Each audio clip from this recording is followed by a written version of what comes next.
Welcome back to Growing Up Montessori, where we explore everything from the universe to our backyard. Today we're in our kitchen to do a cooking project. Today, I love cooking salmon and eating salmon, so today I'm going to be teaching you my favorite recipe on making sockeye salmon. The other day we went to Costco and we were hoping that they had some fresh salmon in because it's the best when we can broil it and cook it ourselves.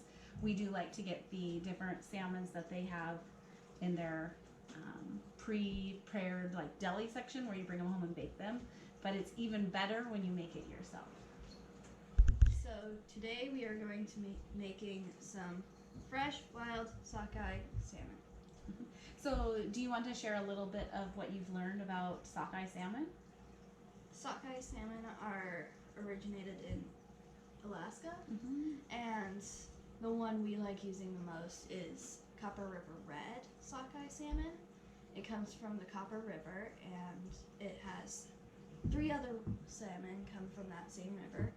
The Coho, the sockeye, and the king salmon. So the Copper River is a very famous river for its salmon. The Copper River is a very treacherous length of water for the salmon to go up. It's, I think, 300 miles long, and it has lots of rapids, and so the fish that make that journey to spawn have incredible fat stores, which makes the salmon that's fresh, wild Alaskan salmon really healthy for you because it has a ton of omega-3 fatty acids, which are the healthy fats that are good for you. So that was something she learned. Something we were talking about also is that the sockeye is one of the smaller salmon varieties, and the king gets very large, and some of the other salmons get very big. So we're going to be cooking. There's 3 fillets in this package that we have here, and we're going to start with a brine. The brine is made of 1 cup water with a tablespoon of salt and a teaspoon of brown sugar. So she was telling you the proportions. For every 1 cup of water, it's 1 tablespoon salt, 1 teaspoon of brown sugar. But you use as much water as necessary to cover, so they're fully submerged. And you want them to soak for 10 minutes or no more than 10 minutes. We're not trying to preserve them or take in that salty flavor. We just are brining them before we broil them. What do you want to tell your viewers why it's important that we brine them? It's important to brine it so that when it's cooking, the white part of it doesn't seep out and lose all those good nutrients. Yeah, sometimes, and maybe if you've cooked salmon at home, that you've noticed that there's, as it cooks, little white things seep out of it, and so the brining stops that from happening, so everything stays in, the juices and everything stay in, and it preserves that delicate flavor of the fish. So we're going to take this out and place, we probably won't be able to fit all 3, so we'll probably do 2 to get started, and then while those 2 are cooking, then we'll put the 3rd one in. So let's get this open. Oh, before we do that, we actually need to stir in the sugar and salt and get it fully dissolved before we put the fish in.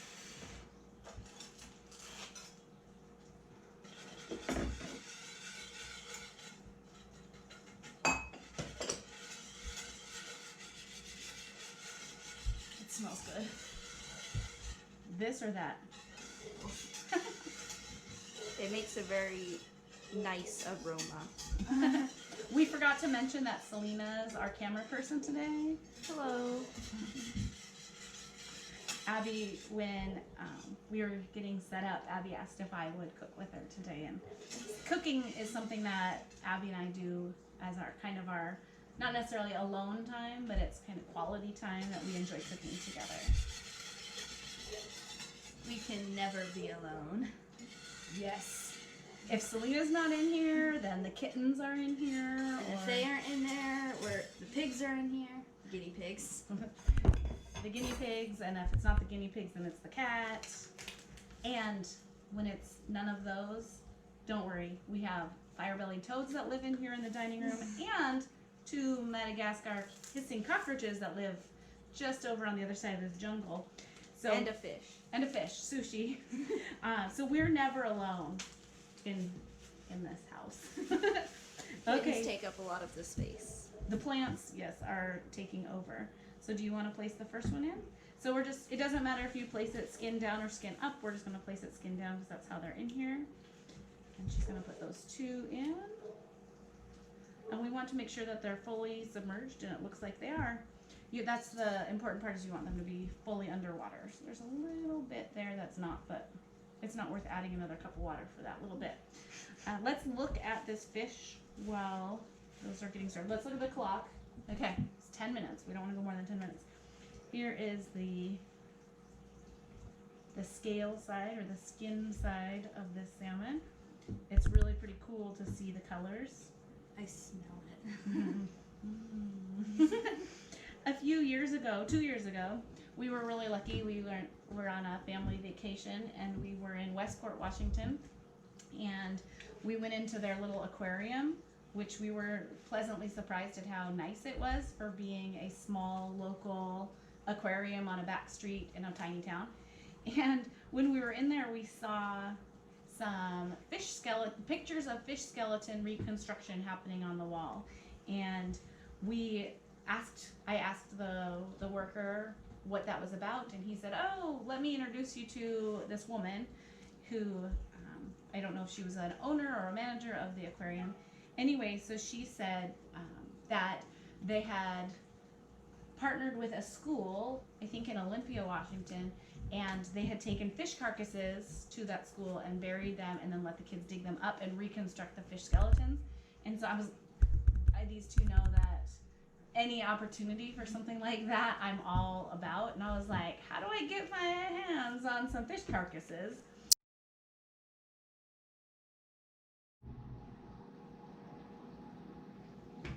Here we are, back from those couple minutes. These have soaked long enough, and now we're going to take them out and put them on this cutting board and pat them dry. With just regular paper towel. Yeah. And because we're cooking them in a cast iron skillet instead of like a griddle, we don't have a cast iron griddle, but we're going to have to cut it in half. Want them in half to fit inside the pan, and it'll take a couple turns in the oven for them to get done. So we're just getting off the excess moisture, and then I'm going to set this guy, look at the clock, set this one out of the way.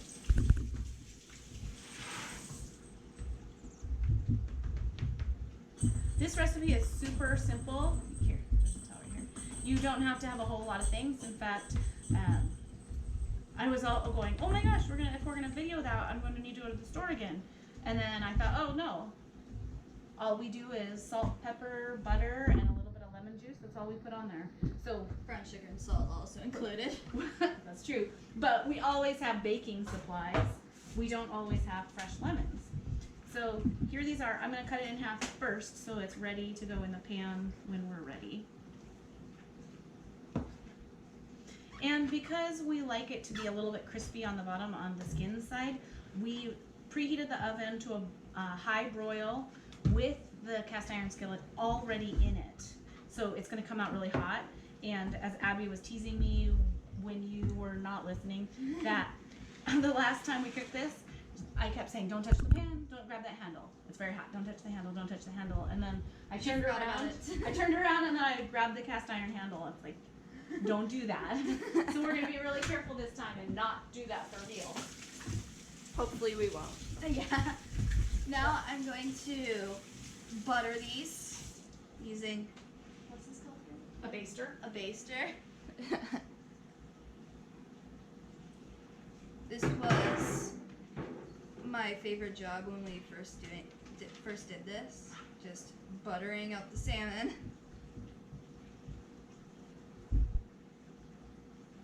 I don't know, there's something relaxing about rubbing butter on things. That does not sound weird. It looks satisfying. Yeah. And then we're gonna squeeze some fresh lemons on there, and then sprinkle salt and pepper. We had too much, and then the last one we just drenched the piece in butter. Well, I didn't actually measure the butter. I just stuck a stick in, melted a stick of butter, which probably was more than we needed. But everyone loves butter. Who doesn't? You think that's good? Yes. Okay, you want to squeeze or me? I want to. Wait, you go first. Okay.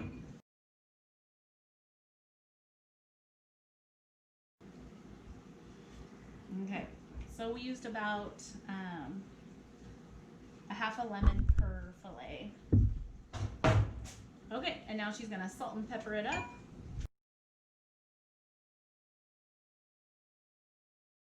Well, that's a problem. Well, our I Love Pyrex mat is no more. And that's gonna be stinky. I can already smell it. It's in on the bottom. Okay, well, we're going to place them in the pan over there because it's safer to sit it there than it is over here. You're welcome to stay there, Selena. Okay. All I'm gonna do is carefully set them in there. Make sure not to touch the pan. Don't touch the pan. And it's gonna smell not so great while it's cooking as that stuff burns off the bottom of the pan.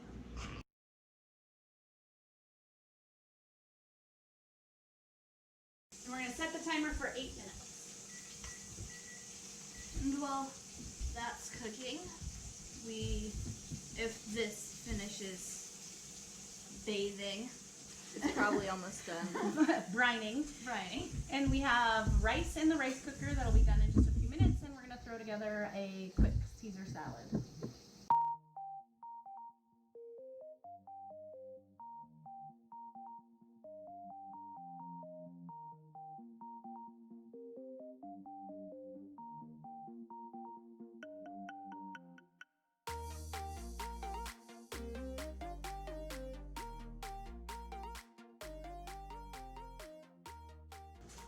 Alright, now that we're done with our salad that you cannot see, probably, we are going to be taking this out, buttering it, salt and peppering it, and lemoning it.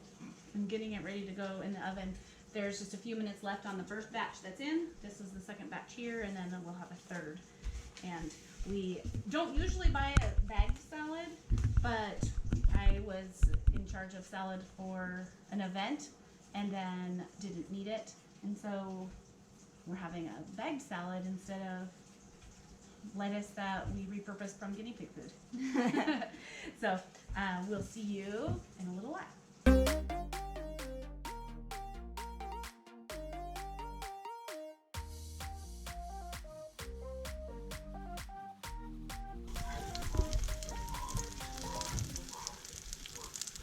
Scary. Here we are. We're back in our kitchen, and we've dished up our plates with the first 2 batches of salmon. The third one is in right now, and it just has a couple minutes left on the timer. And we are really excited. The salad and croutons are moving slowly out of the picture. We're really excited to eat this delicious salmon. Like Abby said earlier in the video, she loves eating salmon. I remember when they were little, and they would just say, when I'd say, "Do you want fish for dinner?" and they'd say, "Is it white or pink?" And if I said it was pink, they're, "Yes, it's fish." She's loved salmon her whole life. So we're really excited that we found a recipe that's so simple and easy. A little bit dangerous with a hot cast iron pan, but that's why they have an adult to help them. This is definitely not a kid-friendly by themselves type of recipe. So the girls went out while I was supervising the last batch. They went out and gathered some things from the garden, and we ended up with some nasturtium blossoms and nasturtium leaves. Because the whole plant is edible. The whole plant is edible. And this is our very first green zebra tomato. We've never grown this hybrid variety before, but Abby loves stripy things, and when I saw the picture, I thought we need this one. So she's gonna give that a rinse, and we're gonna cut it open We're going to take this out to the patio and we will take some pictures to share with you about our delicious salmon feast. Here we are in our backyard with our finished plates. We are super excited to eat our delicious dinner, our delicious broiled sockeye salmon with a Caesar salad and fresh green and flower colored things from our garden. We hope you enjoyed this video. Share with your friends, leave a like and subscribe. We're Growing Up Montessori, where we explore everything from the universe To our backyard. We hope you enjoyed.